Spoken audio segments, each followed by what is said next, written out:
Hello everyone, कैसे हो आप सब लोग। मैं उम्मीद करता हूँ आप सब लोग बढ़िया होंगे। मैं मयूर वर्टी आप सबका फिर स्वागत करता हूँ आज एक नए लेक्चर में, लेक्चर नंबर 15 में। इसके पहले लेक्चर में हमने क्या देखा, इसकी सब कॉन्सेप्ट देख लिए जो आज हम एक्सरसाइज स्टार्ट करने वाले हैं।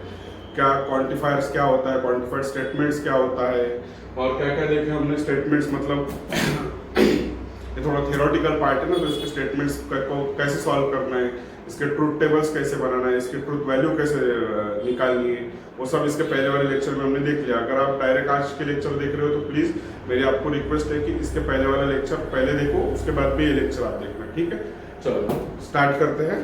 क्वेश्चन नंबर 1 में क्या पूछा है हमको, if a is 3, 5, 7, 9, 11, 12 then we have to determine the truth value of each of the following statement। ये हमको कुछ स्टेटमेंट्स दिए, इसकी हमको ट्रूथ वैल्यू बतानी है और हमको एक सेट दिया है 3, 5, 7, 9, 11, 12। चलो कैसा करेंगे हम देखते हैं। अब जो पहले में बोला है इसको मैंने बताया था आपको, इसको क्या बोलते हैं हम, ये उल्टा ई को देयर एग्जिस्ट बोलते हैं। देयर एग्जिस्ट मतलब एग्जिस्टेंशियल क्वांटिफायर, राइट। मैंने लास्ट लेक्चर में बताया था आपको। देयर एग्जिस्ट इसको पढ़ते हैं हम, ये सिंबल को, उसको बोलते क्या है, एग्जिस्टेंशियल क्वांटिफायर। और ये इसको क्या बोलते हैं हम, फॉर एवरी पढ़ते हैं, फॉर एवरी या तो फॉर ऑल बोलते हैं हम इसको, बराबर। इसको क्या बोलेंगे हम, यूनिवर्सल, यूनिवर्सल क्वांटिफायर, राइट। ये लास्ट लेक्चर में बताया था आपको। अगर आज आप डायरेक्ट आके मतलब एक्सरसाइज देख रहे हो तो प्लीज मेरी आप छोटी सी रिक्वेस्ट है, एक बार आप वो लेक्चर सही में देख के आ जाओ। उसके सिवा आपको ये डायरेक्ट नहीं समझेगा क्या ये उल्टा ये क्या बोलेंगे, इसको क्या बोलेंगे यूनिवर्सल क्वांटिफायर को, इसका क्या मतलब है, ठीक है। चलो अभी हमको ये बोला है यहाँ पे देयर एग्जिस्ट मतलब क्या, ये सेट में एक तो भी वैल्यू उसकी एग्जिस्ट करना चाहिए ये स्टेटमेंट में, तब हम बोलेंगे कि वो given statement is either true.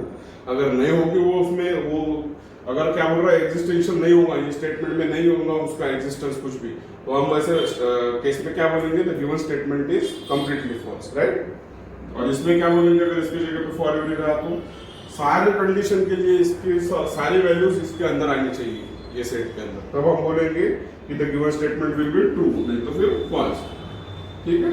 चलो देख लेते हैं।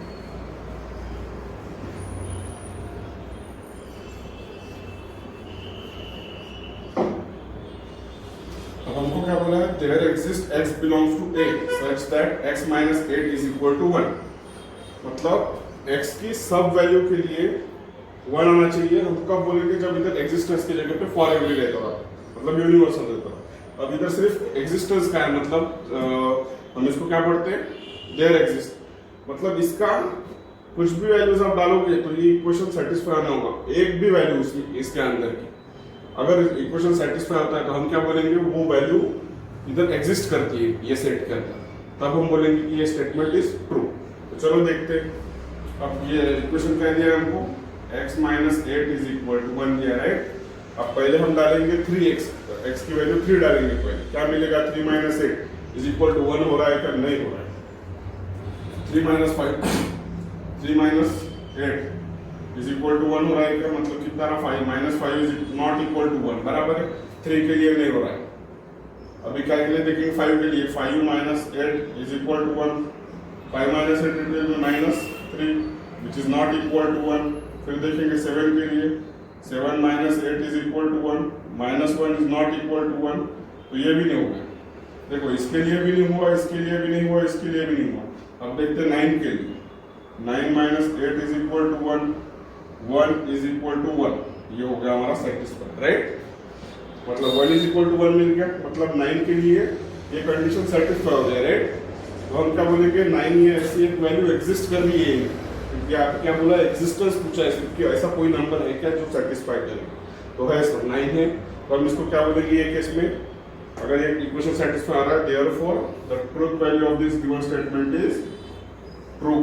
समझ में आएगा कैसे लिखा हमने इसका ट्रूथ वैल्यू ट्रू। चलो सिर्फ एग्जिस्टेंट था करके ट्रू लिखा हमने, अगर फॉर एवरी बोलते तो इधर 3 के लिए तो ये नहीं हो रहा था, वो आ रहा ही नहीं था, वो सेट एग्जिस्ट नहीं हो रहा, इसलिए हमने ट्रू लिखे आए। अभी क्या करते हैं, अब चलते सेकंड एग्जाम्पल। सेकंड एग्जांपल में क्या बोला हमको, for every x belongs to a such that x square plus x is an even number बोल रहा है, इवन नंबर मतलब क्या, फॉर एवरी आ गया, मतलब सब वैल्यूज के लिए ये इक्वेशन सेटिस्फाई होना जरूरी है। 3, 5, 7, 9, 11, 12 ये सब नंबर्स के लिए ये इक्वेशन सेटिस्फाई होना जरूरी है। चलो देख लेते क्यों, क्योंकि इधर फॉर एवरी बोला है आपको, ठीक है। अभी पहले हम डालेंगे इक्वेशन लिख लेते हैं, एक्स स्क्वायर प्लस एक्स, ये क्या होना चाहिए, इवन नंबर होना चाहिए, बोलते इवन नंबर, राइट। चलो देखते हैं, x की वैल्यू पहले 3 डालते हैं, 3 स्क्वायर क्या आएगा 9, 9 प्लस 3, ये तो मैं ऐसा बताता हूँ मतलब आपको इजीली समझ में आएगा। 3 फिर 5 फिर 7 फिर 9 फिर 11 और फिर 12। अब ध्यान दो, हमारे पास ये इक्वेशन है, ये सब वैल्यूज के लिए इक्वेशन सेटिस्फाई होना चाहिए। क्या, इसका सम इवन नंबर आना चाहिए। इवन नंबर मतलब क्या, जिसके मल्टीपल में 2, 4, 6, 9, 0, सॉरी नॉट 9 ना, 2, 4, 6 एंड 0, जो कुछ ना कुछ मल्टीपल होगा 2, ठीक है। तो अब 3 का स्क्वायर कितना हो गया, 3 स्क्वायर 9, 9 प्लस 3 मतलब ये हो गया 12, it is even number, right. Even number है नहीं 12। 5 स्क्वायर विल बी 25 प्लस 5, 5 का स्क्वायर x स्क्वायर मतलब x की जगह पे 5 डालो, 5 square will be 25 plus 5 it will be 30, it is also even number, right. अभी 7 7 are 49 प्लस x की वैल्यू 7 मतलब प्लस 7, 49 प्लस 7 मतलब 56, it is also even number. अभी 9 के लिए 9 square 81 plus 9 what it will be 90, right, it is also even number. 11 square 121 plus 11 it will be 132, it is also even number, right। 12 square 144, q square ले रहे इधर x square plus x है तो मतलब x की जगह पे 12 डालेंगे, 144 plus 12 it will be 156, it is also even number। अब ध्यान से देखो, सबके लिए हमारा जो इक्वेशन दिया है, given equation satisfied for all the values in setting, therefore we can write the given statement is true for all the values in setting, ठीक है। मतलब इसकी ट्रूथ वैल्यू क्या लिखेंगे हम, ट्रू। समझ में आ गया कितना इजी है, बहुत ज्यादा इजी चैप्टर है ये वाला, कुछ भी नहीं है इसमें, ठीक है। चलो थर्ड वन देखते हैं। थर्ड में फिर बोला है हमको इधर एग्जिस्टेंशियल पूछा है, एग्जिस्ट करता है कि नहीं। क्या, ये दिए हुए कंडीशन में ये अगर एक एक वैल्यूज हम डालेंगे तो ये इक्वेशन सेटिस्फाई हो जाएगी।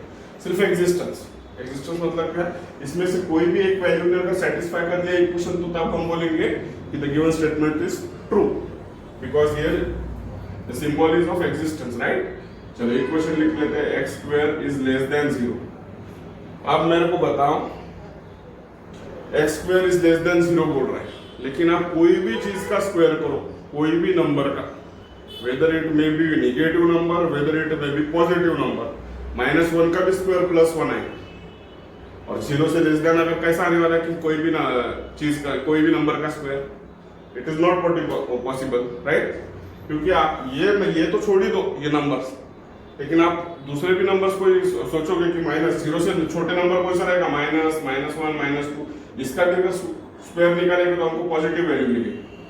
तो भी 3 का स्क्वायर क्या आएगा 9, 0 से छोटा आएगा 9 नहीं है, 25 आएगा इसका 49, इसका 81, इसका 121, इसका 144, कोई भी वैल्यू है 0 से कम नहीं है। The given equation does not satisfy with any of the following, any of the given element, मतलब इसके अंदर का कोई भी नंबर इसके साथ सेटिस्फाई नहीं होता। Therefore हम क्या बोलेंगे, ये स्टेटमेंट को फॉल्स, राइट। तो इसकी ट्रूथ वैल्यू आ जाएगी फॉल्स। चलो इसके बाद के एग्जांपल्स मैं बताता हूं आपको। चलो उसके बाद का हम देखते हैं एग्जांपल नंबर 4। क्या है example number 4? For every x belongs to x is an even number. मतलब सीधा सीधा हमको इतना ही बोला है उन्होंने कि दिए हुए जो नंबर्स है सब नंबर्स इवन नंबर है, एक है सब इवन, सिर्फ इवन इधर 12 है, बाकी सब ऑड नंबर है, राइट। क्या बोलेंगे हम, given statement is false. Fifth इसमें क्या दिया है, there exist x belongs to a such that 3x + 8 is greater than 4। चलो देयर एग्जिस्ट मतलब कोई भी एक नंबर एग्जिस्ट करना चाहिए इसमें, कोई भी इसमें के कोई भी एक नंबर में अगर इक्वेशन सेटिस्फाई होगा तो हम बोलेंगे the given statement is true. चलो इक्वेशन देख लेते हैं, 3x + 8 इज ग्रेटर देन 40। अब ग्रेटर देन बोला है मतलब हम कोई भी नंबर पकड़ते, बड़ा नंबर पकड़ लेते। चलो ये छोटे नंबर जाए तो हमको सिर्फ 40 के ऊपर सबसे बड़े नंबर से करके अगर 40 से ऊपर आ रहा है हमारा तो इक्वेशन सेटिस्फाई हो जाएगा, तब हम बोलेंगे कि ये गिवन स्टेटमेंट ट्रू है, क्योंकि इधर सिर्फ एग्जिस्टेंशियल चाहिए। ठीक है, तो 12 x की जगह पे 12 डाल देंगे, 12 3 = 36 + 8 is greater then 40, 44 is always greater than 40, therefore the given statement is true. समझ में आ गया? अब 6 कॉलम में क्या बोला, फॉर एवरी आएगा डबल, देखो मतलब सब वैल्यूज के लिए कंडीशन सेटिस्फाई होना चाहिए। तो कंडीशन लिख लेते हैं, 2x + 9 is always greater than 40। x के जगह पे 3 डालेंगे, 3 के लिए क्या आएगा, 2 3 = 6, 6 + 9 it will be 15 is always greater than 40। 3 5 के लिए क्या आएगा, अब 3 के लिए अगर बड़ा आ रहा है तो बाकी सब नंबर के लिए तो बड़ा आएगा, तो भी चलो देख लेते हैं, 7 9 11 and 12, राइट। 5 के लिए क्या आएगा, 5 2 = 10, 10 + 9 19 which is always greater than 14। 5 2 = 10, 10 + 9 8, 19 is always greater than 40। 7 2 = 14, 14 + 9 23 is always greater than 14। 9 2 = 18, 18 + 9 27 is greater than 14। 11 2 = 22 + 9 31 is always greater than 14। 12 2 = 24, 24 + 9 24 + 9, what will be 24 + 9 is always greater than 48, right. समझ में आ गया? तो हम इसकी ट्रू वैल्यू क्या लिखेंगे, इट इज ट्रू, क्योंकि सब नंबर्स के लिए गिवन कंडीशन सेटिस्फाई हो रही है, therefore we can write the value as true. समझ में आएगा कितना इजी है? इसके बाद का हम क्वेश्चन देखते हैं, क्वेश्चन नंबर 2। चलो ये नोट डाउन कर रहा है। चलो इसके बाद में हम देखते हैं क्वेश्चन नंबर 2। क्वेश्चन नंबर 2 में क्या बोला है, write the duals of each of the following. Duals मतलब मैंने ड्यूअल्स आपको पढ़ाया था, क्या था ड्यूअल्स में, मैंने एक कंडीशन बताई थी आपको कि one statement is form from the previous statement by interchanging their logical connectivities, but कौन से logical connectivities, and or tautology T and contradiction का C। बस ये 4 इंटरचेंज करके हमको जो स्टेटमेंट मिलेगी, that statement will be the dual of first statement, right। ये मैंने आपको बोला था इसके पहले वाले लेक्चर में, आप देख लो वो लेक्चर पहले। चलो इसका पहला एग्जांपल देखते हैं हम, क्या बोला हमको पहला एग्जांपल, P और Q एंड R। तो R की जगह पे एंड करना है, P Q तो जैसे कि वैसा, P और है तो एंड लिखेंगे, ब्रैकेट Q एंड है तो और करेंगे R। This is dual of this statement. कितना इजी है देख लिया, बहुत इजी है ये। बाद में सेकंड वाला क्या है, P एंड है तो उसका क्या लिखेंगे हम, और Q जैसे कि वैसा, एंड है तो और R। समझ में आ गया? चलो थर्ड एग्जांपल क्या है, ब्रैकेट P एंड है तो और Q, और है तो एंड, ब्रैकेट R एंड है तो और S। समझ में आ गया? कुछ भी नहीं करना है, बस एंड का और में और का एंड में। और अगर T और C अगर आया, हमको यहाँ तक तो है नहीं, T मतलब टॉटोलॉजी, C मतलब कॉन्ट्रडिक्शन। अगर इधर T होगा तो हमको उसको C करना है, और इधर C होगा तो इधर हमको T करना है, बस उतना ध्यान में रखना है। फॉर एग्जांपल क्या है, P and negation of Q मतलब क्या, P जैसे कि वैसा एंड का, और निगेशन ऑफ Q जैसे कि वैसा। फिफ्थ एग्जांपल क्या है, निगेशन ऑफ P और Q। तो negation of P as it is, और की जगह पे एंड Q, ये एंड की जगह पे, और bracket negation of R, and के जगह पे, एंड के जगह पे क्या आएगा, और आएगा और S, राइट। चलो अभी देखते हैं sixth example, negation of p as it is, जैसे कि वैसा, एंड है तो और कर लेंगे, ब्रैकेट वाले term negation of q as it is, and है और कर लेंगे, ब्रैकेट वाले टर्म एज इट इज,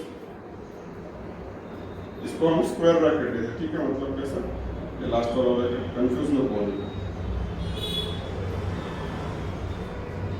फिर क्या है, क्या तक आ गया, हम निगेशन ऑफ q लिखा, एंड का और किया, ब्रैकेट वाली टर्म p और है तो and q, bracket complete, and है तो और negation of r as it is. चलो देखा, कुछ भी नहीं, सेम जैसे कि वैसा, सिर्फ लॉजिकल कनेक्टिविटी इंटरचेंज करना है एंड का और के साथ। अब ये देखो स्क्वायर ब्रैकेट है, स्क्वायर ब्रैकेट भी जैसे कि वैसा, निगेशन भी जैसे कि वैसा, P और Q है तो एंड Q लिखेंगे, and Q, bracket complete, square bracket also complete, and दिया एंड और लिखेंगे, और P जैसे कि वैसा और है तो एंड, P जैसे कि वैसा और है तो एंड करेंगे, एंड, ये एंड आ गया, निगेशन जैसे कि वैसा, ब्रैकेट Q, एंड है तो और करेंगे, Q और negation of S, bracket complete. समझ में आ गया कितना इजी है?